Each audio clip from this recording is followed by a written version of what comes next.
A practical application of magnetic levitation, maglev trains.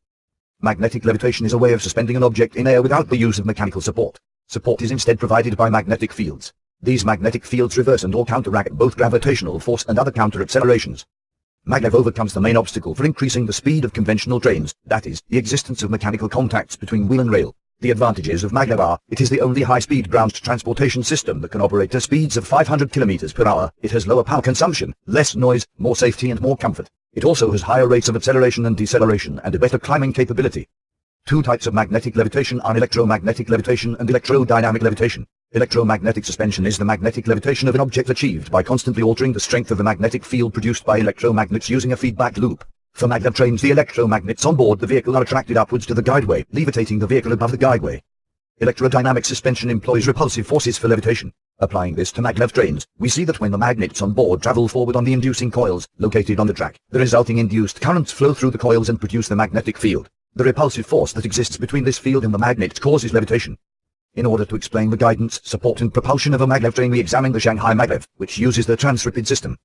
This system operates by employing electromagnetic suspension. The system uses the attractive forces present between each electronically controlled electromagnets in the vehicle and the ferromagnetic reaction rails located on the underside of the guideway. The supporting magnets pull the vehicle up towards the guideway. The guidance magnets are responsible for maintaining the vehicle laterally on the track. The system is supplied with energy without any mechanical contact through the linear generators which are installed within the support magnets. There are no overhead wires needed for the operation of the maglev. Therefore, in the case of power failure, power will be supplied from the batteries on board the vehicles. These onboard batteries are recharged by the linear generators during forward movement.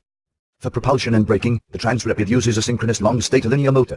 The operation of this propulsion system is based upon the concept of a rotating electric motor, where the stator has been cut open and stretched along either side of the guideway. In place of a conventional rotary magnetic field, the linear motor produces a traveling electromagnetic field. The rotor part of the electric motor is provided by the support magnets inside the vehicle. Contrary to traditional trains, the stator packs with three-phase rotor windings are located within the guideway as opposed to the vehicle itself. When the three-phase motor winding is supplied with an alternating current, a traveling electromagnetic field is produced.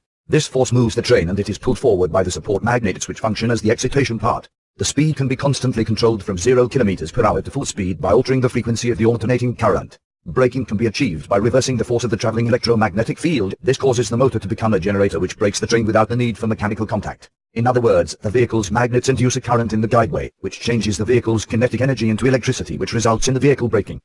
The energy from braking is returned back into the public network. The linear motor located inside the guideway is made up of sections which are only given power when the vehicle travels past. The advantages of maglev systems are clear. There are of course challenges that are yet to be overcome. However, the complexities are no greater than the obstacles that were encountered when other forms of transport were introduced.